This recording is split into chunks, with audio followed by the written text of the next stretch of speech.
Camerounais, mes chers compatriotes, lors de ma récente prestation de serment, je me suis engagé à continuer d'œuvrer avec vous à l'avènement d'un Cameroun uni, stable et prospère. L'atteinte de cet objectif est, à mes yeux, une mission sacrée. C'est une mission à laquelle j'entends, comme par le passé, continuer à consacrer tout mon temps et toute mon énergie. J'y suis tenu en raison de la confiance que vous n'avez cessé de me témoigner depuis mon accession à la magistrature suprême. Vous venez d'ailleurs de me renouveler cette confiance de manière éclatante lors du scrutin du 12 octobre dernier. Je voudrais y voir un témoignage de satisfaction pour ce que nous avons accompli ensemble jusqu'alors et un engagement à poursuivre avec encore plus de détermination nos efforts communs pour faire avancer notre pays. Mes chers compatriotes, au cours de l'année qui s'achève, comme du septennat qui vient de s'écouler, nous avons ensemble, avec succès, relevé de nombreux défis. D'autres défis encore plus aigus nous attendent pendant l'année qui commence et le septennat que nous entamons. Je ne doute cependant pas de notre capacité commune à les relever victorieusement. Si nous restons unis, rien ne nous sera impossible. Nous ne manquons en effet ni de courage, ni d'ingéniosité, ni de détermination. Mes chers compatriotes, il est incontestable que des progrès remarquables ont été réalisés dans différents domaines cette année, en dépit de nombreuses contraintes internes et externes. Au plan politique, notre système démocratique a, une fois de plus, démontré sa vitalité. L'organisation réussie de l'élection présidentielle, comme celle des régionales, confirme que la démocratie s'est véritablement enracinée dans notre pays. Malgré les soubresauts qui ont suivi l'élection présidentielle, du fait de certains leaders politiques irresponsables, l'immense majorité de nos compatriotes a fait preuve d'une grande maturité. Ensemble, nous avons su préserver ce que nous avons de plus précieux, l'unité nationale, la paix et la stabilité. Au plan sécuritaire, nos forces de défense et de sécurité, dont je ne cesserai de louer le professionnalisme, ont continué à combattre les terroristes et autres criminels qui menacent la sécurité de nos populations et de leurs biens. Au plan économique et financier, les réformes structurelles que nous avons mises en œuvre avec l'appui de nos partenaires internationaux ont permis d'améliorer le profil de nos finances publiques et de préserver les grands équilibres macroéconomiques. Les ressources allouées au budget d'investissement ont connu une augmentation significative. Malgré les aléas de la conjoncture internationale, les mesures nécessaires ont été prises pour maîtriser l'inflation et accroître la production locale. L'exécution de multiples projets s'est poursuivie ou a été lancée dans différents domaines afin de répondre aux préoccupations des populations et d'améliorer leur bien-être. Ainsi, l'offre en énergie électrique a continué de s'accroître avec l'entrée en service du barrage de Nachtigal et de nombreuses centrales solaires, principalement dans les régions septentrionales. La construction de nouvelles lignes de transport de l'électricité et la réhabilitation du réseau existant progressent. L'achèvement de ces chantiers permettra de mieux desservir les industries et les ménages en énergie électrique. J'ai par ailleurs instruit la reprise de la société Eneo, ce qui constitue une étape décisive dans la restauration de notre souveraineté énergétique et la maîtrise de la réforme d'un secteur névralgique qui nécessite d'importants investissements. Des avancées significatives ont également été enregistrées dans l'approvisionnement en eau potable de nos populations, tant dans les centres urbains qu'en milieu rural. Les travaux de réhabilitation et d'extension des réseaux de distribution d'eau potable que nous avons engagés à cet égard vont s'intensifier afin de répondre aux besoins en la matière. La question de l'amélioration de la situation de nos infrastructures routières est, je puis vous l'assurer, au centre de mes préoccupations comme des vôtres. Ainsi que je l'ai récemment annoncé, un programme spécial de réhabilitation des axes routiers dégradés et de construction de nouvelles routes sera lancé au courant de l'année qui commence. Il permettra notamment d'améliorer la mobilité urbaine et interurbaine, ainsi que l'accès aux bassins de production. Dans la même lancée, nous poursuivrons avec plus d'intensité encore les efforts visant à accroître les performances des systèmes éducatifs et de santé publique. Nous accorderons parallèlement une attention encore plus soutenue au développement du numérique, au renforcement de notre tissu industriel, à la transformation agroalimentaire et à l'assainissement du climat des affaires. Camerounaises, Camerounais, mes chers compatriotes, ainsi que vous l'aurez constaté, grâce au travail acharné du gouvernement, avec la précieuse contribution de nos vaillantes populations, le Cameroun a poursuivi d'un pas ferme sa marche résolue vers le progrès.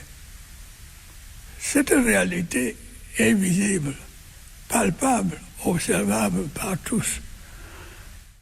Bien évidemment, en période électorale, comme celle que nous venons de vivre et que nous vivrons encore dans les mois à venir, il est habituel que les candidats qui aspirent à bénéficier de la confiance des populations se livrent à des déclarations qui n'ont rien à voir avec la réalité. Certains ont ainsi soutenu que rien, absolument rien, n'a été fait par le gouvernement en place. Ils vous ont parallèlement promis monts et merveilles et ont prétendu résoudre d'un coup de baguette magique tous les problèmes auxquels vous êtes confrontés. Rien n'est plus faux. je n'ai cessé et ne cesserai de vous mettre en garde contre ces marchands d'illusions. Pour ma part, depuis mon accession à la magistrature suprême, j'ai fait le choix de vous dire la vérité. Je n'ai jamais essayé de vous dissimuler les difficultés auxquelles nous sommes confrontés, du fait principalement d'un contexte international de plus en plus complexe. Ces difficultés qui retardent ou entravent la mise en œuvre des projets dédiés à l'amélioration de votre bien-être ne sont cependant pas insurmontables. Nous l'avons prouvé hier, nous le prouvons aujourd'hui et nous le prouverons encore demain, ensemble. Mes chers compatriotes, fidèles à ce devoir de vérité que je viens d'évoquer, je n'ai pas de peine à reconnaître qu'en dépit du bilan appréciable que je viens de vous présenter, des efforts soutenus doivent encore être engagés sans délai pour améliorer de manière significative vos conditions de vie. C'est ce à quoi s'attellera en priorité le gouvernement que je mettrai en place dans les prochains jours.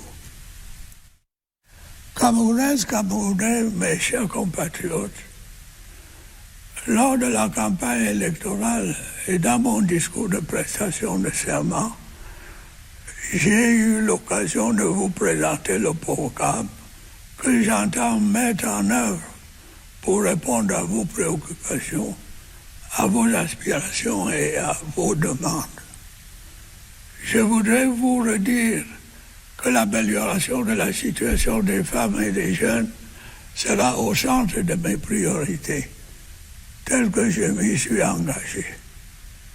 Le gouvernement, sous mon autorité, veillera à la mise en œuvre effective du plan spécial de promotion de l'emploi des jeunes, dont les lignes directrices ont été présentées lors de ma prestation de serment. D'ores et déjà, une provision de 50 milliards de francs CFA a été constituée dans le budget de l'État pour l'exercice 2026. Elle est dédiée au financement des premières tranches de projets initiés par les jeunes.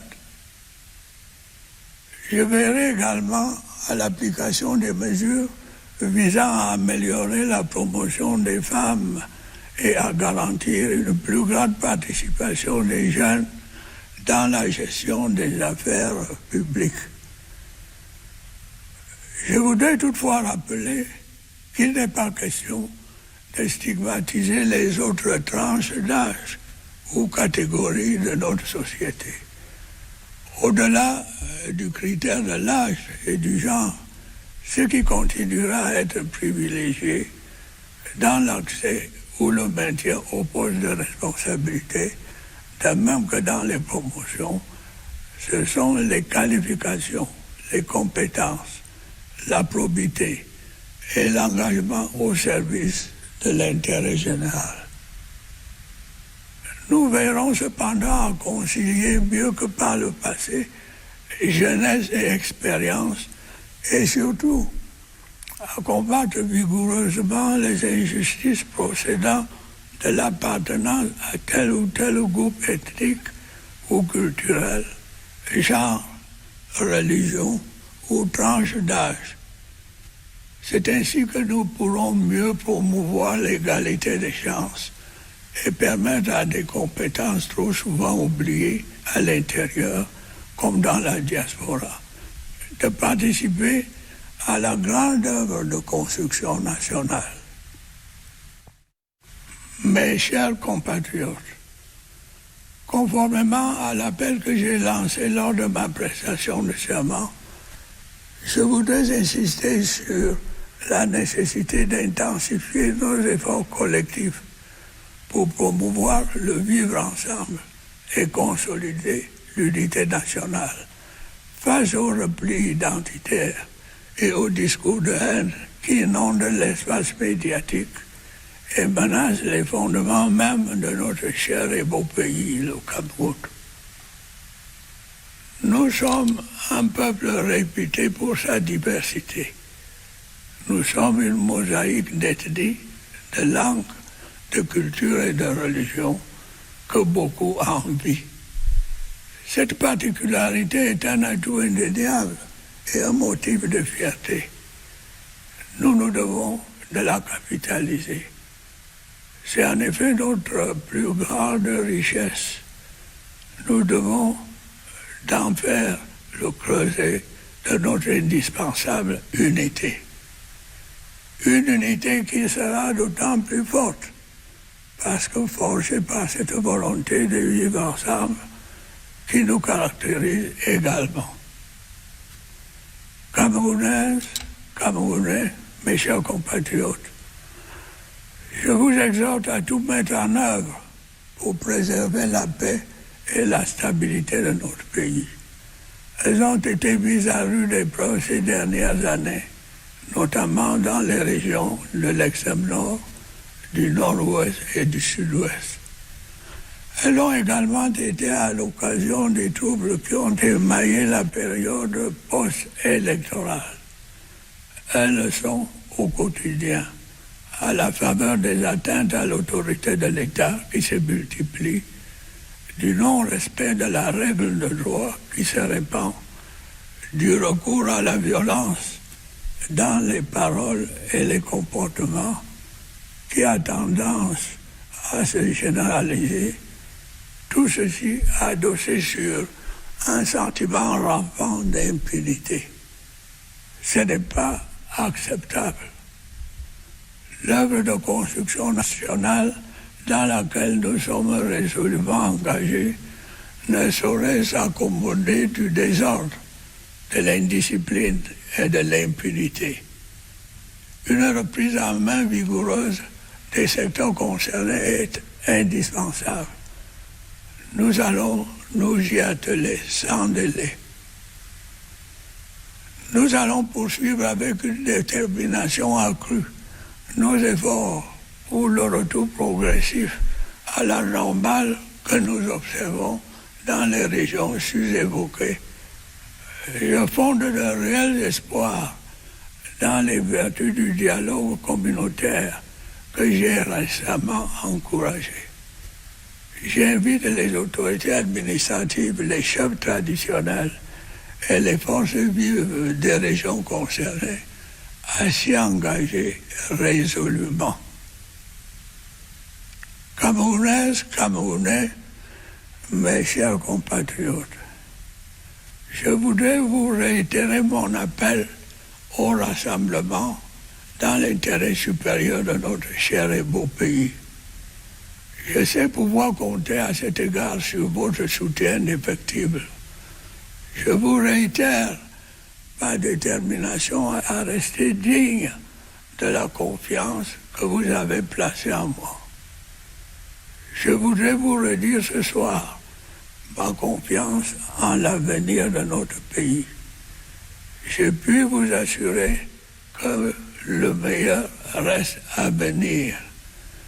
À toutes et à tous, je souhaite une bonne et heureuse année 2026. Vive la République, vive